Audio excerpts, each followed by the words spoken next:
अपने आलस्य को कैसे दूर करें। नमस्कार दोस्तों, आप सभी का स्वागत है आज की इस नई कहानी में। आज मैं आपको इस बुद्ध के इस कहानी के माध्यम से बताऊंगा कि आप कैसे आप अपने जीवन में आने वाले आलस्य से हमेशा के लिए छुटकारा पा सकते हैं। इससे पहले में आपको ये जानना जरूरी है कि आलस्य कैसे हमारे दिमाग पर हावी होता है और कैसे हम इससे हमेशा के लिए बाहर आए। तो चलिए शुरू करते हैं आज की कहानी को। एक बार एक बहुत ही आलसी नौजवान युवक एक महात्मा जी के पास जाता है और उनसे पूछता है कि हे महात्मन, मुझे आलस बहुत आता है, मैं क्या करूं?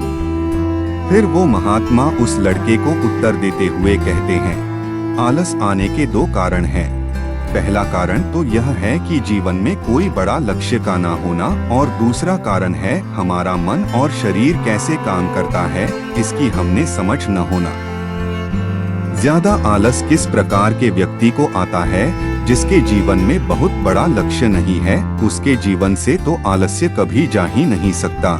लेकिन जिस व्यक्ति का कोई लक्ष्य तो है लेकिन उसे अपने मन और तन की समझ नहीं है, वह भी हमेशा आलस्य से घिरा रहता है। हमारा मन बहुत ही बड़ा कलाकार है, इसलिए यह हमें मूर्ख बनाने में कोई ज्यादा समय नहीं लगाता। मन कैसे हमें बेवकूफ बनाता है, आइए जानते हैं। जब हम ध्यान करने की कोशिश करते हैं तो हमारा मन हमसे कभी यह नहीं कहेगा कि मुझे ध्यान नहीं करना, बल्कि ये तुमसे कहेगा कि ध्यान करना तो अभी सही नहीं है, यह तो ग्रहण मुहूर्त में अच्छा होता है। इसलिए ये अपने काम से आसानी से इस प्रकार छुटकारा ले लेगा और इससे आप भी खुश होंगे, क्योंकि आप नहीं समझ पाए कि आप बेवकूफ बन गए, क्योंकि मन ने आपको एक नई राह दिखाकर आपसे किनारा कर लिया है। क्योंकि अब न तो आप ब्रह्मा मुहूर्त में उठ पाएंगे ना ध्यान कर पाओगे। इसी प्रकार ये तुम्हें धन कमाने के लिए भी कभी मना नहीं करेगा। ये तुम्हें समझाएगा कि धन ही सब कुछ थोड़ी होता है, धन से सब कुछ हासिल नहीं किया जा सकता। इस प्रकार ये कभी तुम्हारा विरोध नहीं करेगा, बल्कि तुम्हें मूर्ख बनाता है। आप सोच कर देखो, बिल्कुल ऐसा ही होता है ना तुम्हारे साथ। और कमाल की बात तो यह है कि तुम मूर्ख बन भी जाते हो। लड़के को महात्मा की सारी बात सच लगी तो उसने महात्मा जी से आगे प्रश्न पूछते हुए कहा कि महात्मन, आप मुझे इसका कोई उचित समाधान बताए। फिर महात्मा जी बोले, जो ये तुम्हारे साथ करता है वही तुम अपने मन के साथ करो। जैसे तुम्हारा मन तुम्हें मूर्ख बना रहा है, वैसे तुम इसे मूर्ख बनाओ। जब तुम्हारा मन तुम्हें खे कि कुछ देर आराम कर लेता हूँ और सो जाता हूँ, उसके बाद काम करूँगा, तो तुम इससे कहो कि थोड़ी ज्यादा देर आराम कर लूँगा, लेकिन उससे पहले ये काम खत्म कर लेता हूँ, बस थोड़ा सा तो काम है। जब तुम्हारा मन कहे कि आज स्वादिष्ट भोजन करूँगा, तो तुम इससे कहो कि हाँ क्यों नहीं, भोजन के साथ साथ आज अच्छी मिठाई भी लूँगा, लेकिन उससे पहले 1 घंटा कसरत कर लेता हूँ, ताकि वो अच्छे से मुझे हजम हो सके और मैं उसका पूरा आनंद ले सकूँ। इस प्रकार तुम अपने मन को मूर्ख बनाओ। लड़का अगला सवाल करते हुए कहता है, हे महात्मा, मैं कब तक अपने मन को इस प्रकार मूर्ख बनाऊं? फिर महात्मा जी उससे बोले कि जब तक अपने आलस से मुक्त रहना चाहते हो तब तक तुम्हें अपने मन को मूर्ख बनाते रहना होगा। लड़का कहता है, कभी कभी तो ऐसा होता है कि मुझे अफसोस होता है, मैं अपने जीवन में कुछ कर नहीं रहा हूँ, लेकिन मेरे भीतर से कुछ करने का मेरा मन ही नहीं होता। तो ऐसी स्थिति में मैं क्या करूँ?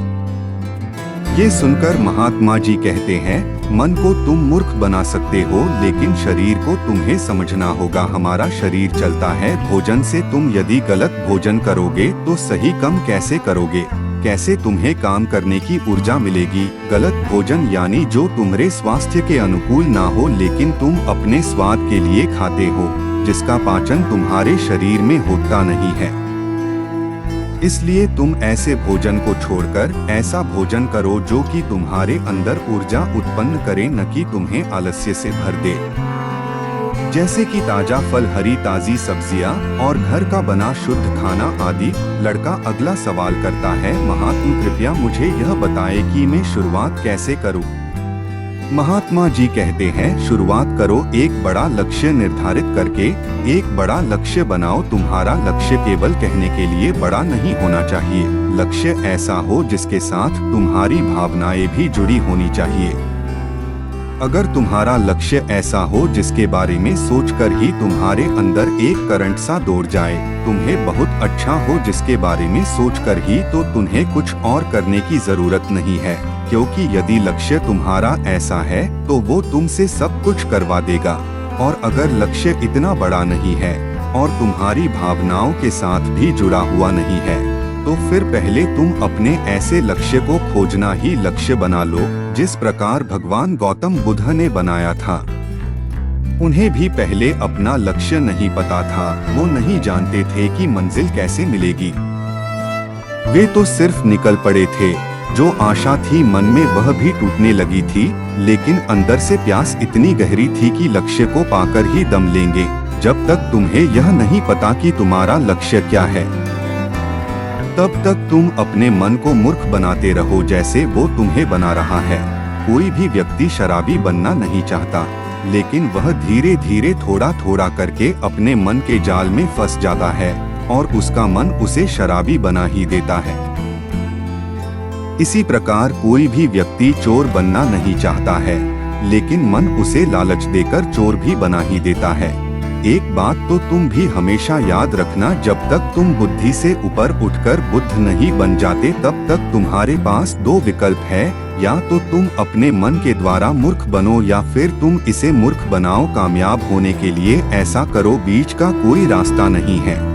अगर तुमने अपने मन को मूर्ख बनाना बंद कर दिया तो यह मन तुम्हें मूर्ख बना ही देगा। महात्मा की बातें सुन फिर वह नौजवान लड़का कहता है कि यह तो आसन है, मन को मूर्ख बनाया जा सकता है। वे महात्मा मुस्कुराते हुए कहते हैं, यह आसन भी तुम्हारे मन को लग रहा है, वही कह रहा है कि ये आसन है। ये मन कब और कैसी चल चले उसे जानने के लिए तुम्हें जागरूक रहना पड़ेगा। अपनी जागरूकता को बढ़ाओ और जागरूक व्यक्तियों के साथ रहो और अपने खुद के साथ भी समय बिताओ। अगर तुम आलसी व्यक्तियों के साथ रहोगे तो तुम भी आलसी बन जाओगे, क्योंकि ऊर्जावान लोगों के साथ रहने से तुम भी ऊर्जावान बने रहोगे।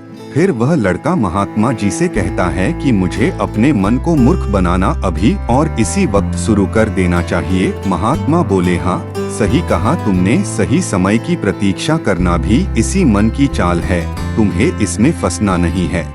इसलिए अभी और इसी समय अपने काम पर लग जाओ और अपने मन पर विजय प्राप्त करो। दोस्तों, कैसी लगी आपको यह आज की कहानी? प्लीज आप इसे लाइक करें और एक प्यारा सा कमेंट भी करें और अपने दोस्तों को शेयर करें और हमारे चैनल को सब्सक्राइब करें।